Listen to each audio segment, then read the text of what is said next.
Patay ang isang kasambahay at ang alaga niyang 3 taong gulang na bata matapos matrap sa nasusunog na bahay sa Malabon. Ang kasambahay natagpuang nakayakap pa sa bata. Nasa frontline ng balitang yan si Hannibal Talete. Natupok ng apoy ang unang palapag ng paupahan sa Sosigo Street sa Barangay Tinajeros, Malabon. 12 fire truck ang rumisponde.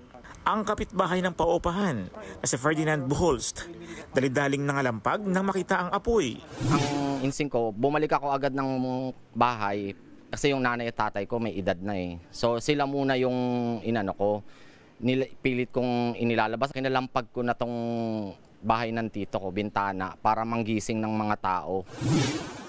Nagbayanihan ng mga residente para apulahin ang apoy. Pero natrap sa second floor ng paupahan ang 2 batang babae at kanilang kasambahay. Mula sa terrace, nasagip ang isa sa mga bata, edad 6, habang ang kasambahay at alaga niyang 3 taong gulang. Walang malay na makita. Nandun sa kutsyon nila, sa sahig, tapos yung bata nakahiga. Tapos yung yaya, dinapaan niya yun, nakatukod yung yaya. Pero wala, hindi na sila gumagalaw eh. Isinugod sa ospital ang mga biktima, pero namatay rin ang kasambahay at batang huling kasama niya.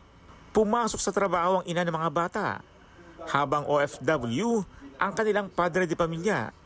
Inaalam na ang sanhin ng apoy. Nagbabalita mula sa frontline. Hannibal Talete, News 5. Mga kapatid, Julius Babaw po. Para sa komprehensibo at makabuluhang balitaan at talakayan, mag-follow at mag-subscribe na sa social media pages ng News 5.